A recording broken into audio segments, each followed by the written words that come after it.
Fala pessoal, tudo bem? Hoje é dia de analisar um gibi polêmico aqui no canal. Como vocês já perceberam, eu estou aqui com o Cavaleiro das Trevas, só que dessa vez eu vou falar do Cavaleiro das Trevas 2, um dos gibis mais polêmicos da história, porque as pessoas esperavam um gibi que fosse exatamente igual ao Cavaleiro das Trevas original de 1986, só que Frank Miller resolveu entregar uma coisa extremamente diferente na sua continuação, e mais de 20 anos depois, o gibi ainda gera comentários nas redes sociais, entre os amigos, entre a galera, crítica especializada e muito mais. Então hoje vai ser dia de analisar Cavaleiro das Trevas 2, mas antes da gente começar aqui esse papo, vamos deixar um recadinho de lei. Inscreva-se no canal Nerd Mochilinha e não esqueça também de deixar o seu like. Se você já é inscrito, ative a notificação para você não perder nenhuma novidade. Tá certo? Lançada no ano de 2001, pelo menos a edição número 1, Cavaleiro das Trevas 2 de Frank Miller é um gibi que movimenta paixões e ódios por onde ela passa, né? Continuação direta de Cavaleiro das Trevas, o gibi estreou numa época em que a crise no mercado de gibis norte-americanos de heróis estava muito alta. Tanto é que quando saiu a solicitação da edição número 1, vendeu praticamente mais de 200 mil gibis, 200 mil edições, obviamente, o que foi um enorme sucesso. Até então tinham saído algumas artes conceituais do gibi que já deixou a galera um pouco ali, já com o pé atrás, porque não lembrava a arte da obra original de 1986. Era o traço do Frank Miller ali já mais na sua época Sin City, só que um pouco mais estilizado. Sin City ou Sin City, né? Se a gente for falar do jeito certinho em inglês. A edição número 1 saiu. Eu particularmente, eu gosto muito de Cavaleiro das Trevas 2.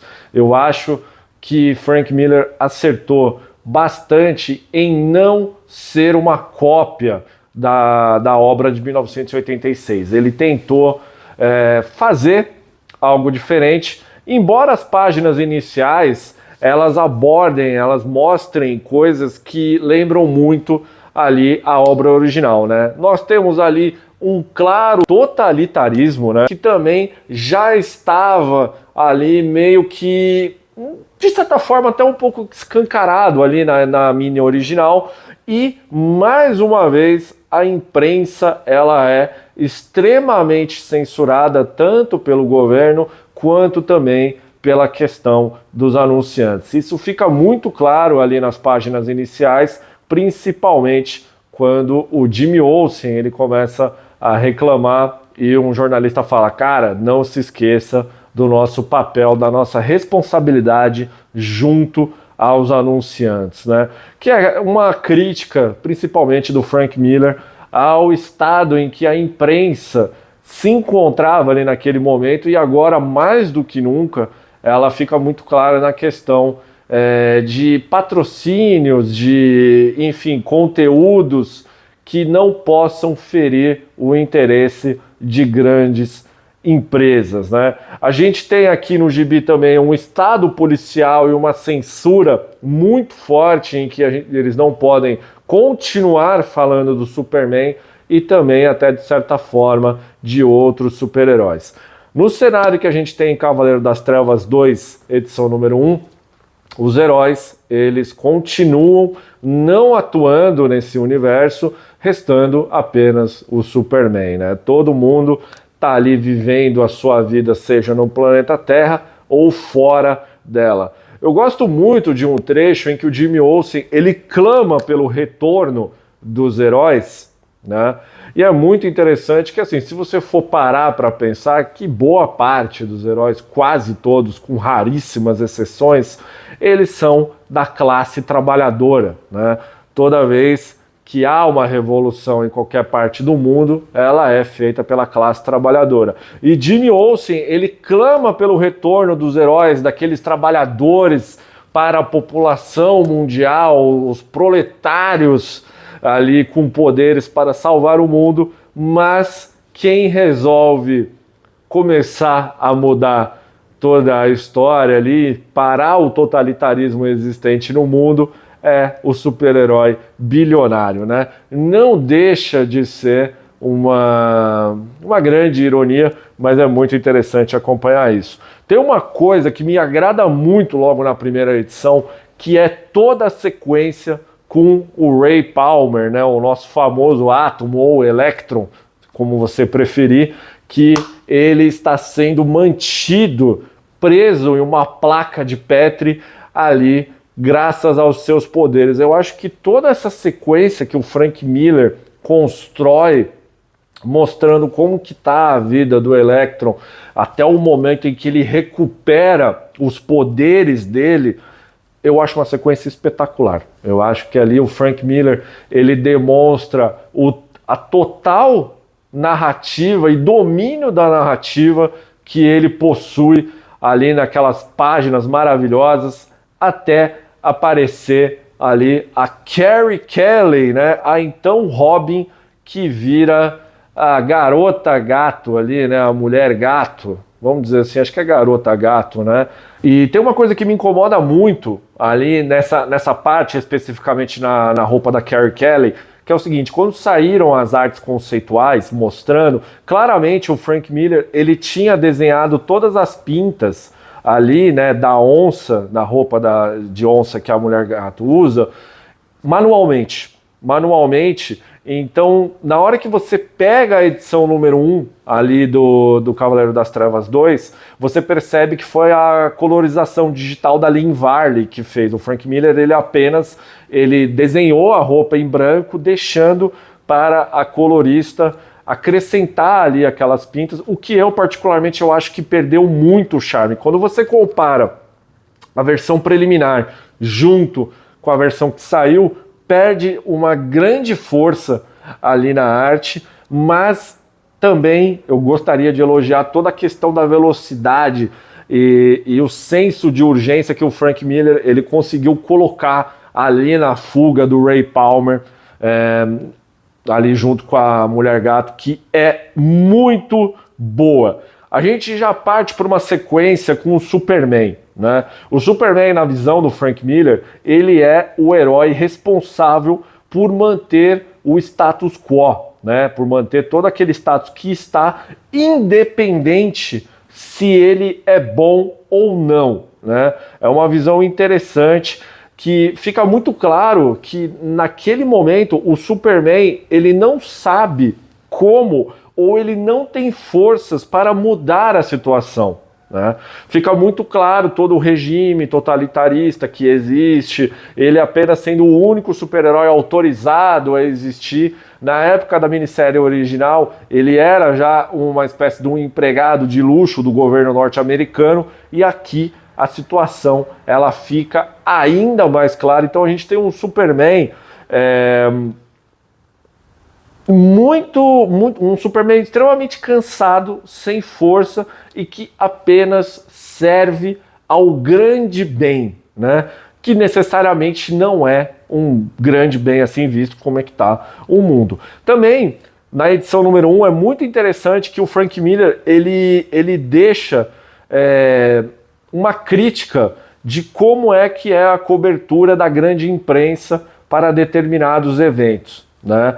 Porque outra coisa que fica muito clara no gibi é como a cobertura da internet ela é totalmente diferente e ela entrega os verdadeiros fatos, fugindo da cobertura existente na televisão. Que nem eu citei anteriormente, a televisão ela está basicamente vendida ao governo norte-americano e também aos seus anunciantes por meio de grandes empresas. Então, assim, a gente tem uma sequência aqui com hackers mostrando quais são a verdadeira notícia, né? Como é que o Ray Palmer conseguiu fugir, e somente a internet consegue entregar isso. É muito interessante porque, assim, vale lembrar novamente que esse gibi, ele saiu em 2001. Então, assim, na época, em 2001, a internet ela era um conceito completamente diferente do que é existente atualmente. A internet, naquela época, nós tínhamos uma esperança que teríamos um mundo melhor, que teríamos a verdade, que teríamos uma forma de conectar de uma maneira muito mais agradável. Havia uma esperança, era uma nova mídia, sem rabo preso, né?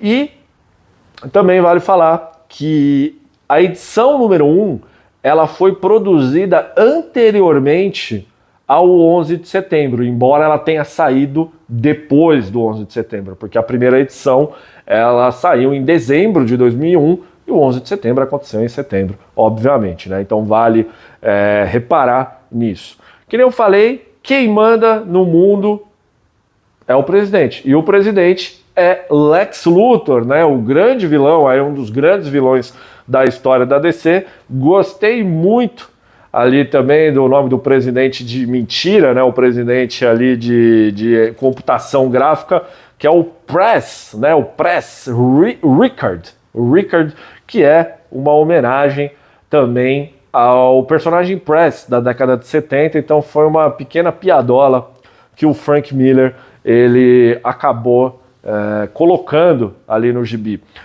Tem uma parte da edição número 1 que eu particularmente eu gosto muito, que eu gostaria de verdade de ver um gibi do Questão feito pelo Frank Miller.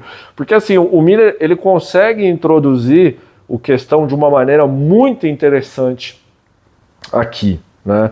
Basicamente, o Questão ele luta pela verdade, pela justiça, pela liberdade e pela razão, né? Ele pega o lema do Superman, né? Verdade, justiça e o modo americano. Só que na verdade, por Questão é razão, a verdade, a justiça e a liberdade. Tem uma página muito interessante na edição 1, que é a questão do manifesto do Vic Sage, né? Que ele faz o manifesto dele digitado, mas digitado de maneira anacrônica, né? Numa máquina de digitar, porque tudo que é postado na internet, ela não pertence a você, né? E sim às corporações que são donas ali do site, da rede social, como o Orkut, o Twitter, o Facebook, enfim, né? Eu achei muito interessante também essa questão que o Frank Miller ele trabalha, porque isso aqui é um trabalho adiante do tempo, porque assim, quando as redes sociais elas surgem, a gente não tem essa preocupação que as grandes empresas elas usariam o conteúdo que você posta lá para, por exemplo, uso pessoal da empresa, né? Poder fazer propaganda, pegar uma foto sua, um texto seu, porque a partir do momento que você aceita os termos e condições para você poder usar uma rede social, absolutamente tudo que você posta ali não pertence mais a você. Você alimenta a sua vida, só que todo aquele conteúdo, esquece, ele não é seu. Então, assim, tudo que você precisa fazer para continuar sendo seu, você tem que fazer fora da internet. Eu achei muito interessante essa questão que o Questão trouxe para o gibi, mostrando que o Frank Miller, de certa forma, ele já tinha se adiantado a uma questão que tanto nos perturba atualmente, principalmente conteúdo envolvendo inteligência artificial, coisas que você produz, por exemplo, no Adobe, Photoshop, Premiere, que as empresas elas podem usar para elas sem o seu consentimento, teoricamente, né? Outra coisa muito mais interessante também, que fica mais aprofundada do que na mini original, que a gente tem aqui na edição número 1, é a questão dos Bat Boys, né? Para quem acompanhou ali o trabalho de 1986, sabe que o Batman ele conseguiu angariar ali uma espécie de uma seita que o segue. Só que como o final da última edição, né, da minissérie do Cavaleiro das Trevas original entregou, o Batman ele teve todo um tempo para treinar essa seita. E a seita, ela se transforma numa milícia armada a serviço de um super-herói. É um conceito bem interessante, muito legal, né? E tem uma sequência também na edição número 1 que eu gosto bastante, que é a fuga, né? Na verdade, a invasão ali da estação de produção de eletricidade ali para resgatar o Flash. E o Flash, ele é basicamente um rato, um hamster a serviço do governo norte-americano, porque ele fica correndo numa rodinha para fornecer energia elétrica para basicamente todo o país, né? Uma visão bem pessimista para o futuro do herói, que particularmente eu gosto muito, assim como também o uniforme negro que o Frank Miller desenvolveu ali para o herói. Outra coisa que chama muita atenção, principalmente nesse trecho, a Lei de Liberdade de Informação. Do que se trata essa Lei de Liberdade de Informação? O governo norte-americano basicamente criou uma lei para ter ali o seguro de chegar e falar: essa informação ela é confidencial, a imprensa está proibida de acessá-la. Lembra muito, né, o sigilo de 100 anos e tantos outros quantidade de anos que o governo Bolsonaro, o governo Trump e tantos outros governos de extrema direita colocaram ali na época que governavam e governam, né? Frank Miller também, de certa forma, antecipou, né, esse conceito. A gente parte também para uma sequência ali com o Superman socando todo um asteroide para salvar a população mundial, um asteroide que nem estava a caminho da Terra e por culpa da incompetência ali do governo norte-americano acaba indo para a Terra. E aí também fica muito claro novamente essa visão do Superman aqui, que ele luta para deixar as coisas do jeito que as coisas são, né? Uma visão assim bem cansada do Superman que o Frank Miller ele nos apresenta. E aí a gente tem a sequência final, o terço final do gibi, que é uma sequência final extremamente brutal do Superman indo ao encontro do Batman para resolver ali a questão, né? Visto que o Batman ele deixa de lado o acordo que ele tinha junto com o Superman e resolve despertar. Eu acho muito interessante toda essa sequência, porque claramente o Frank Miller ele tem uma influência fortíssima do Harvey Kurtzman, o criador da média, ali naquele traço, no tamanho, no movimento dos personagens ali, principalmente na sequência do Superman e também naquela sequência maravilhosa do Batman batendo no Superman, né, com a frase: a nossa conversa acabou, saia da minha caverna. Puta merda, você vê aquela porra, você fala: caralho, né, meu, Frank Miller é foda. É muito interessante também acompanhar nessa primeira edição, agora que a gente está falando um pouco da arte, como o Frank Miller, ele tá com um traço ainda mais estilizado, uma sequência que eu gosto muito, né? Lembra um pouco bem um ritmo de mangá, né? Visto que o mangá ele estava ali de certa forma chegando aos Estados Unidos, né? O Frank Miller, ele próprio, ele já teve contato anteriormente, principalmente com o Lobo Solitário, visto que ele desenhou diversas capas para as edições norte-americanas. E aqui, comparado com Sin City, fica mais nítido a rapidez, sabe, do traço, da história. Se você for até parar, se você analisar friamente a revista, você consegue até encontrar um ritmo de capítulos de mangá dentro da própria edição. Se você pegar ali, sei lá, a cada 7 páginas, 5, 7, 8 páginas, é um núcleo diferente que lembra bastante os capítulos normalmente que saem no mercado japonês de quadrinhos, né, os mangás. Então, assim, é um ritmo tanto de traço quanto de história, rápido, sem introspecção, entrega tudo. Eu, particularmente, eu gosto muito, né? E eu acho que fica ainda mais claro aqui nesse gibi o quanto que o traço do Frank Miller, ele é único, né? As pessoas, elas reclamam muito da colorização da Lynn Varley. Lynn Varley, que sempre foi conhecida pelo seu traço, pelas suas cores, na verdade, né? Feita com guache, feita de uma maneira natural, uma maneira, como é que eu posso... Não é arcaica que eu queria usar, mas de uma maneira tradicional, vamos dizer assim. E esse foi o primeiro trabalho que ela utilizou ali nas cores digitais. As cores, elas são extremamente berrantes, elas são bem diferentes. Eu, particularmente, tem momento que me incomoda, sim, e tem momento que eu acho muito bom, porque o Frank Miller, em nenhum momento ele tinha a obrigação dele fazer uma obra igual a um. Então, assim, eu particularmente eu acho que toda essa mudança, tanto de traço quanto de cores, eu acho interessante. Mas a Lynn Varley, ela definitivamente ela não entregou o seu melhor trabalho aqui, né?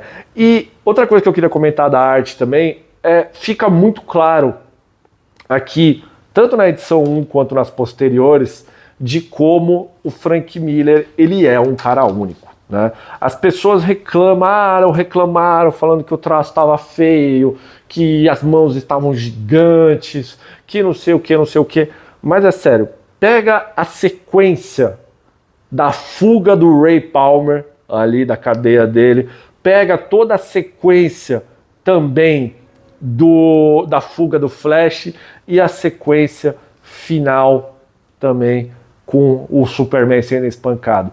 Pouquíssimos, nenhum desenhista basicamente conseguiria fazer aquilo. Somente Frank Miller, que tem um domínio completo da arte. Eu acho espetacular. E fora que, mais uma vez aqui, o traço único do Frank Miller coloca ele naquele hall de desenhistas que somente eles conseguem fazer aquilo. Osamu Tezuka, a gente também tem o Mike Mignola, né? Frank Miller. Cara, o Frank Miller, aquela página da Mulher Maravilha, quando ela é apresentada, basicamente assim, quase que pela primeira vez que ela aparece, né? Cara, aquela página, ela é linda, ela é maravilhosa, ela lembra muito um desenho do Ziraldo. Aquilo, e fora que aquele uniforme que o Frank Miller ele cria, com uma espécie, que é uma amazona de verdade, cara, aquilo é muito lindo, é uma página única, e eu, particularmente, eu não consigo entender por que as pessoas reclamam tanto da arte do Frank Miller, visto que é uma próxima fase do que ele desenvolveu em Sin City. Obviamente que foge do padrão tradicional dos super-heróis, não é uma arte do John Byrne, não é uma arte do George Pérez, não é uma arte de tantos outros desenhistas que a gente está acostumado com a anatomia certinha, o bracinho no lugar certinho. Não, cara, o Frank Miller está fazendo uma parada completamente diferente e extremamente superior a qualquer coisa que existia ali naquela época, né? Vamos para a edição número 2 agora, né? A edição número 2, ela mantém a pegada da 1, né? Eu gosto muito que aí o Frank Miller aqui, ele começa o gibi introduzindo uma série de debates, né? Uma série de debates tanto na internet quanto também no universo da televisão e da população em geral. E fica muito claro também assim quanto a mídia tradicional ela é conservadora, enquanto que o pessoal da internet, que traz uma sensação nova, que traz a verdade que a mídia conservadora não traz, ela é bem mais, como é que eu posso dizer, progressista, se é que é possível falar isso. Tem uma parte que é uma tradução livre que eu vou fazer aqui agora, que eu não me lembro da tradução da editora Abril, quando saiu na época, nem a da Panini, quando eles retraduziram, que é assim, nós pagamos o nosso governo para coletar o nosso lixo e se livrar dele. O presidente simplesmente decidiu fazer o mesmo e aplicar, né, culturalmente. Essa frase ela me chama muito a atenção porque surgem as bate-gatinhas, né, as bate-chicks, que são mulheres ali gostosas, mulheres grandes, mulheres lindas, que elas resolvem desafiar o status quo usando colantes, usando roupas de heróis que estavam banidas desde então, né? E aí fica também subentendido que ao banir os colantes, você também está partindo para o caminho do fascismo, né? Uma coisa que o Frank Miller ele acaba deixando claro, né? E também outra coisa que me chamou muita atenção aqui no gibi é a questão que o Frank Miller ele também traz o papo das mulheres ganhando dinheiro com fetiches online, né? Mulheres ali ganhando dinheiro exibindo seus corpos esculturais e tantas outras coisas que, de certa forma, também é uma antecipação do que aconteceu com o OnlyFans, né? E tantos outros serviços, o Privacy e todos os outros que existem aí atualmente. Em 2001, 2002, o Frank Miller trouxe isso aí, o que eu achei bem interessante. Obviamente que já existia essa, vamos dizer assim, essa forma de ganhar dinheiro ali com o corpo pré-internet, né? Seja por fotos por correspondência, revista Playboy ou outra coisa, mas o Miller ele traz isso para o universo dos super-heróis e eu não me lembro de, na época, isso ser discutido tanto na sociedade como também na questão dentro dos gibis de super-heróis, né? Então o Frank Miller ele acaba antecipando essa tendência, né? Outra crítica que o Frank Miller também faz é na sequência ali de quando o Batman ele vai invadir os escritórios do Lex Luthor para deixar um recado para o verdadeiro presidente norte-americano, que a gente tem uma crítica clara, né, a questão das grandes corporações e a sua relação com os governos existentes, que a gente tem o secretário de Estado chamado Robert Ruger Exxon, né, a empresa Exxon. A gente tem um general de 4 estrelas chamado Cornell Starbucks, né, tudo muito claro. Então foi mais uma crítica ali, não tão velada do Frank Miller ali, mas uma crítica interessante. Falando nessa sequência, essa sequência que o Batman ele invade ali o covil do Lex Luthor, ela é muito boa visualmente também. Eu gosto muito de o Batcarro, né? Eu esqueci o nome do carro do Batman. Agora, o carro do Batman, enfim, né?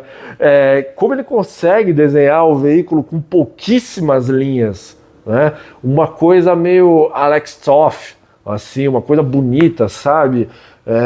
É um carro grande, imponente, que ele não tem tantos detalhes e ele é extremamente chamativo. Eu acho essa sequência do Batman batendo em todo mundo e ele deixa ali o Z na cara do Lex Luthor, uma sequência muito boa de ação também. Aqui também a gente tem a primeira citação a Lara Zor-El, né, a filha do Superman, junto com a Mulher Maravilha. Gosto muito da personagem porque mais pra frente ela tem um papel bem importante e eu acho que acrescenta muito a esse universo criado pelo Frank Miller.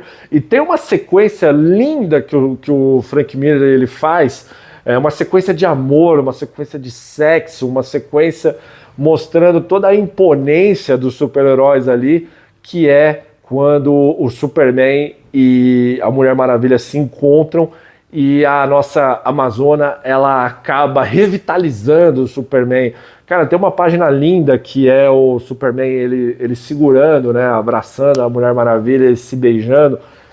Cara, é sério, você pode reclamar muito da arte do Frank Miller, mas você tem que reconhecer que o cara é muito bom. Aquela sequência ali, toda a construção dela, são diversas páginas únicas, assim, né, splash pages, que eu acho maravilhosa, maravilhosa, de verdade, né?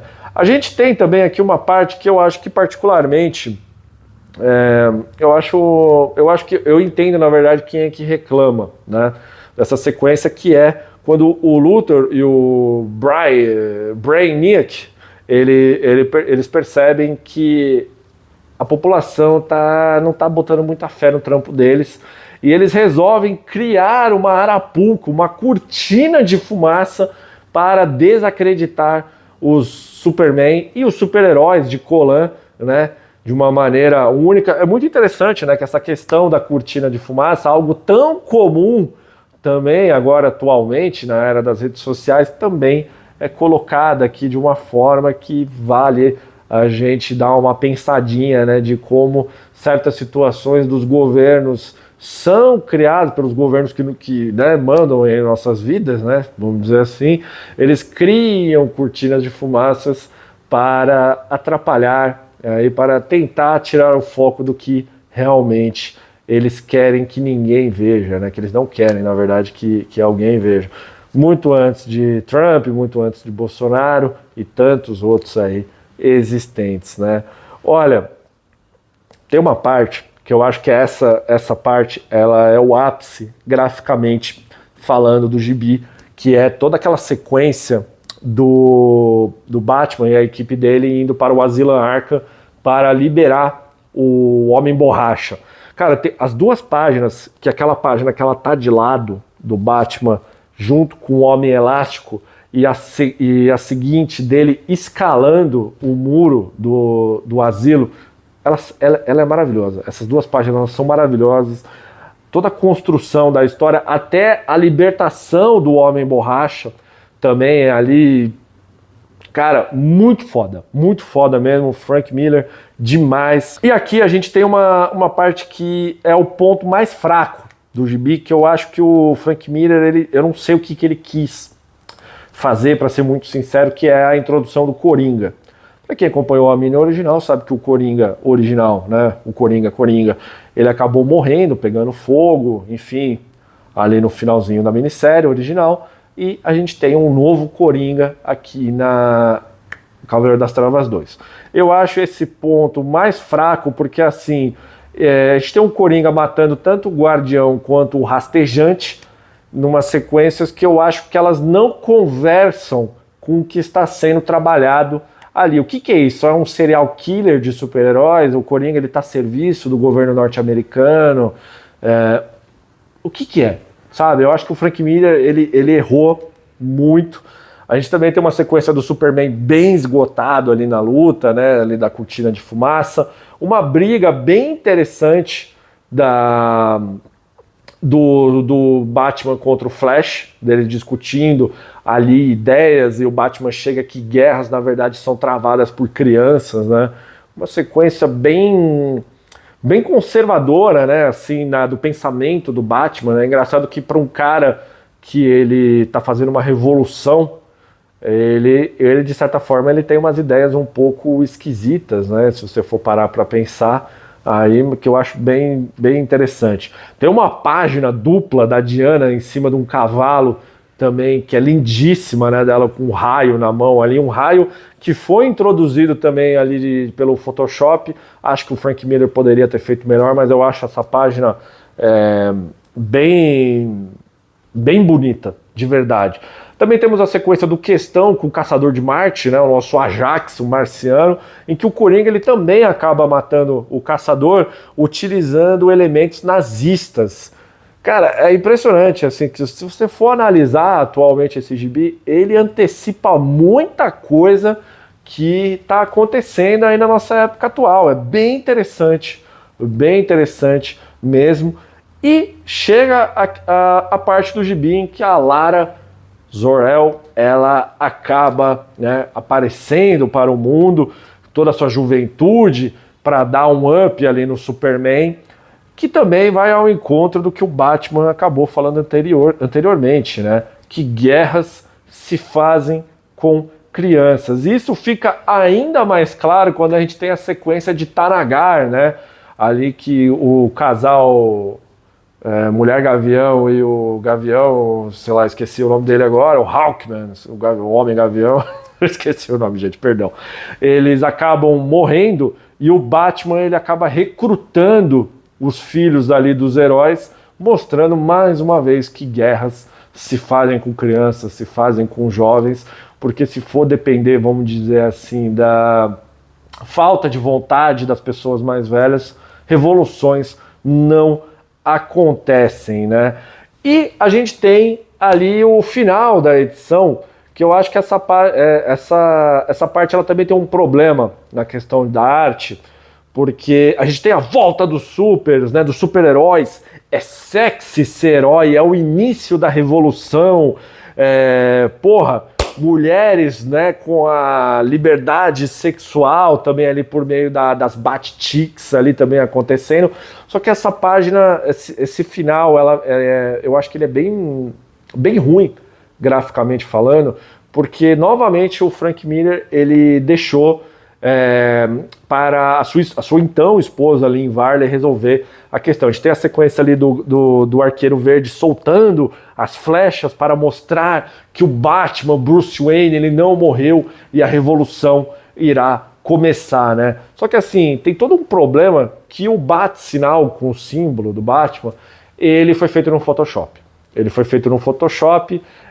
Também não fica muito claro o que o Arqueiro Verde ele fez quando ele solta as flechas dele, aí automaticamente já tem o bate-sinal no céu. Não gostei dessa parte do Frank Miller, para ser sincero, achei um bagulho um pouco preguiçoso.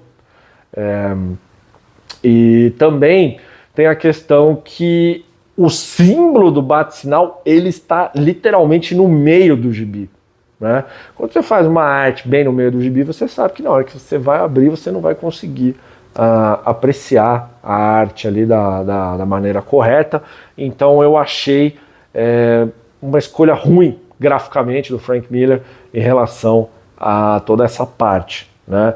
Eu achei muito interessante também essa questão da liberdade sexual das mulheres, ali das Bat-Chicks que eu citei, que acabam sendo o maior medo do conservadorismo existente, né? A partir do momento que você tem uma liberdade dos corpos, uma liberdade sexual, a gente sabe que o conservadorismo ele acaba atiçando, né? Acaba crescendo, as pessoas acabam vocalizando muito isso.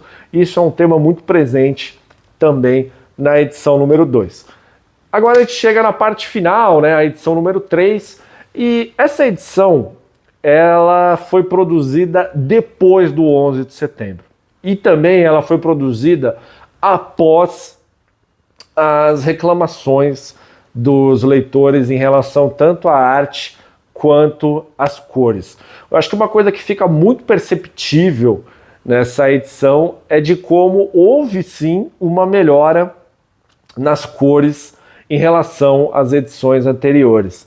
Não que tenha sido uma melhora espetacular, mas dá para perceber que a Lynn Varley, se é que é possível falar isso, ela teve uma melhora no domínio da colorização digital. Eu acho que isso fica muito claro quando a gente tem aquela página dupla de Metrópolis, depois da batalha do Superman ali, né, com o monstro do Brainiac, que a gente tem a parte da fumaça e tem a outra parte da cidade que ela não foi afetada, né? Você pode reparar que as cores ali elas estão bem diferentes, um pouquinho de um uso de gradientes, enfim, ali deu uma melhoradinha, né? A gente tem uma abertura extremamente bizarra na última edição, perdão, que é a questão de um monstro sem uma forma física meio esquisita, diferente, e o Batman falando com ele, e a gente acaba descobrindo que é o Hal Jordan, né? Uma coisa bem diferente. A gente também tem a morte do Capitão Marvel, uma sequência bem triste, assim, particularmente, que eu acho bem legal, que é até a frase que a Mulher Maravilha acaba falando para ele, né? Diga a palavra, guerreiro, vá com um rugido de leão. E aí o Shazam, ele acaba morrendo, né? Até com a Mulher Maravilha se emocionando. Eu gosto muito dessa sequência. Também gosto muito da sequência do Superman procurando ali no meio dos destroços alguma coisa da Lois Lane. Eu acho muito bonito ali aquela parte, eu acho bem legal. E eu acho bem interessante também a diferença de pensamento da Lara para o pai dela, o Superman, né? Ela tem um completo desprezo pela raça humana porque ela não conviveu, né? Ela ficou escondida durante todos os anos da vida dela até ela aparecer no gibi, e o Superman, ele tenta ensinar algumas coisas para ela, e, só que a menina é meio jovem, é meio, né, Eu sou, não quero saber desse papo, tal. Eu acho bem legal também essa diferença. A gente tem também aqui uma sequência que leva os fãs do Batman ao delírio, em que o Superman ele acaba virando um empregado do Batman, né? Mas eu acho que vai muito ao encontro do que é mostrado no gibi, quando o Superman ele cansa de se manter ali um empregado do status quo do governo norte-americano, e ele percebe que ele não tem forças para mudar isso. E aí ele chega e fala, cara, quem pode mudar essa porra toda é o Batman, né? É um ser humano, não um super, né? É simplesmente o mais humano de todos nós. Que tem até a frase, né, do Lanterna Verde, que ele fala, bizarro que você de todos nós se provou o mais esperançoso. Que eu acho uma frase bem legal aí para o Batman, né, para o personagem ali, que querendo ou não, desde a edição número 1, desde a minissérie original, ele tá querendo mudar as coisas, e aqui no Cavaleiro das Trevas 2 não seria diferente. A gente também tem uma aparição da Moça de Saturno, né, bem assim, eu não esperava, até na época que eu li, até quando eu reli agora, falei, caralho, né, tipo, do nada, uma Moça de Saturno. A gente também tem o confronto ali da Lara com o Brainiac, né, e ela acompanhada do Electron. Eu acho bem legal. Eu acho que quando a vaca também já está indo para o brejo, tem ali, né, as pesquisas apontam apoio ao presidente, né, e aí tá vendo que toda a situação tá uma merda, né, mostrando ali mais uma vez que a confiança na mídia tradicional foi pro Beleléu, né. O Superman, ele resolve enfrentar o sistema na hora em que ele enfrenta o exército norte-americano. Eu acho bem interessante, né. Também tem outra crítica também ali à mídia tradicional, quando aparece um porta-voz do governo falando, o presidente não tem nada a dizer para vocês da mídia tradicional, né? Uma coisa bem Bolsonaro, né? Não acreditem na mídia tradicional, acreditem na mídia que eu falo para você acreditar. É o Frank Miller novamente, né? Antecipando tendências, né?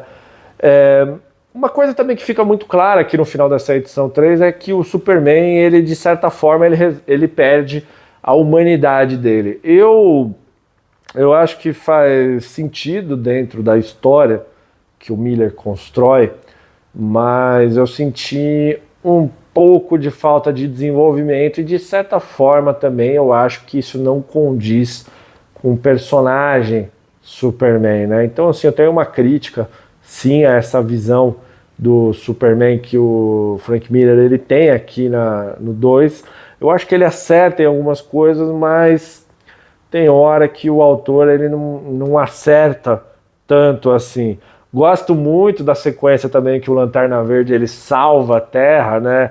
Ali, em que o Lex Luthor ele acaba morrendo também, graças ao novo Homem-Gavião. A gente também tem a morte do Brainiac. E aí a gente tem aquela questão do Coringa, né? Esse para mim é disparado o ponto mais fraco do gibi. A gente acaba descobrindo que o Coringa é o Dick Grayson, o Robin original, que ele foi rapidamente citado ali na minissérie original, né? Falando que, sei lá, ele, enfim, largou mão da vida do Batman. E depois a gente tem o Jason Todd, né, que foi o que levou à aposentadoria do Batman, fica um pouco claro em relação a isso.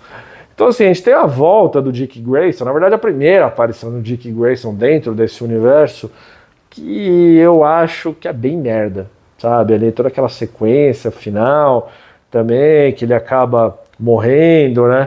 Tem toda uma parte boa ali, né, que fala assim, né, isso é tão Era de Prata, né? Que eu acho que essa parte, isso é tão Era de Prata, eu acho que isso acaba ficando claro em toda essa minissérie. Ela tem um espírito de Era de Prata dos heróis, só que adaptada para o então tempo atual, né? O Frank Miller ele deu declarações na época falando que o Batman ele age como um reuniador, sei lá se é que é possível falar isso, ele reúne os deuses, né, que são os super-heróis, para novamente salvar a humanidade. Então é necessário ter ali um homem para reunir essa galera para que eles possam voltar a ser aqueles heróis que nos enchem de esperança, que fazem uma sociedade melhor, que acabam enfrentando os mega vilões que são o grande mal da sociedade.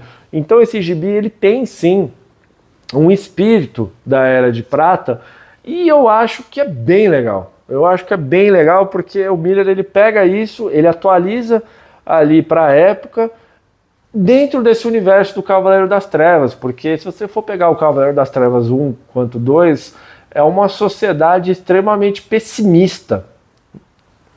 E a partir do momento que os heróis eles se reúnem para ter uma esperança para todos, é um pouco de Era de Prata. Então o Miller ele insere isso dentro desse universo, que eu acho bem interessante, né? Eu acho bem legal. E aí tem mais uma parte do conservadorismo aqui que eu acho bem legal, que quando, né, o mundo foi salvo, não sei o que, aí a gente tem o porta-voz do governo norte-americano falando que ele chega e ele fala, né, pena de morte para os autoproclamados heróis com as suas virilhas salientes, seus seios visivelmente amplos e suas nádegas firmes, juvenis e redondas, né?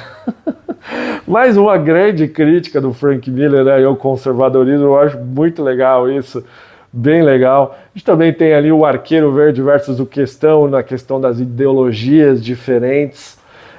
O que exatamente faremos com o nosso planeta, Lara, né? Questiona o Superman para sua filha, né? Querendo dizer que ela é a nova era dos super-heróis, os velhos conseguiram salvar o mundo e agora resta a Lara e tantos outros heróis que possam surgir anos depois para tocar o barco. Outra coisa muito interessante também, na edição número 3 aqui, que fecha, é que a arte do Frank Miller ela também deu uma mudada. Se você comparar ali da edição 1 e 2 com a arte da 3, ela deu uma mudada bem legal, bem legal. Tem uma sequência que eu gosto muito, que é o do filho do Gavião, né, do Gavião Negro. Lembrei o nome, Gavião Negro. Esqueci o nome, lembrei agora no final do vídeo. O filho do Gavião Negro, ele indo matar o Lex Luthor, e aquela sequência, ela é completamente Sin City, né? Aquela sequência, ela poderia, sim, estar em Sin City facilmente, só que o Frank Miller mostrando que ele tinha, né, até então, um molho, né? Para mim, ele ainda tem. Enfim, gente, essa é a minha análise de Cavaleiro das Trevas 2, é um gibi que eu gosto muito, eu particularmente... Eu acho que o Frank Miller, ele acertou muito em fazer uma obra completamente diferente do que foi a minissérie original, afinal de contas tinham se passado 15 anos ali do material, a mídia quadrinhos ela já tinha evoluído, tanto é que Cavaleiro das Trevas original, ela revolucionou a forma de contar quadrinhos, e eu acho que nada mais justo do que o Frank Miller ele fazer uma obra completamente diferente da original. Eu não reclamo da arte, obviamente que tem alguns momentos que o Frank Miller ele poderia ter caprichado, mas eu acho que a arte do Miller ela está muito boa aqui. Ela poderia ter sido melhor se ela seguisse o estilo de arte que estava presente nos conceitos originais. Eu não sei por que houve uma mudança, se a DC solicitou, se foi alguma decisão do Frank Miller, mas eu acho que a arte única do autor torna essa obra também única, né? Eu costumo dizer que Cavaleiro das Trevas 2 é talvez o gibi mais divertido até hoje da história da Liga da Justiça. Porque a gente tem o Flash, a gente tem o Lanterna Verde, a gente tem o Homem Borracha, o Homem Elástico, o Batman, o Superman, a Mulher Maravilha, o Capitão Marvel, o Arqueiro Verde, tantos outros heróis agindo aqui, mostrando toda a força do panteão de heróis da DC Comics e de como o herói sem poderes é aquele que consegue fazer a revolução que ele tanto desejou fazer desde a minissérie original. Cavaleiro das Trevas 2 definitivamente é um belo gibi que antecipa diversas tendências que estão em alta atualmente. É um gibi de certa forma visionário, um gibi que, pô, eu citei aqui diversos outros pontos, eu acho que vale vocês também citarem aqui nos comentários. E vale uma releitura, viu, pessoal? Vale vocês pegarem esse gibi, vocês pegarem as 3 edições da Abril que vocês tiverem aí, ou pegar a edição encadernada também da Panini que ela lançou, e vocês relerem Cavaleiro das Trevas 2 sem a mente que vocês tinham há mais de 20 anos atrás, para você que leu essa obra ali na época que saiu, tanto lá fora quanto aqui, ou para você que leu recentemente, e você pegar esses pontos que eu trouxe aqui e também ver com outros olhos, por que não, né? Mas é isso, gente. Fica aqui meu agradecimento para você que chegou até o final desse vídeo. Esse vídeo ficou longo, né? E deixe seu comentário. Qual que é a sua opinião sobre Cavaleiro das Trevas 2? O que você acha da Mulher Maravilha zerada? O que você acha do Superman acabado? Do Batman de mãos gigantes? De tantos outros elementos existentes aqui nesse gibi? O que você acha da história, do roteiro, da arte, das cores, né? As cores problemáticas de Lynn Varley ali? Deixe seu comentário. Se você ainda não se inscreveu no canal, inscreva-se agora mesmo para você acompanhar outras análises como essa. Se você já é inscrito, ative a notificação. Não esqueça de deixar o seu like. Se quiser deixar seu dislike também, sinta-se à vontade. Eu fico por aqui e até o próximo vídeo do Nerd Mochilinha. Valeu, pessoal! Leiam Cavaleiro das Trevas 2.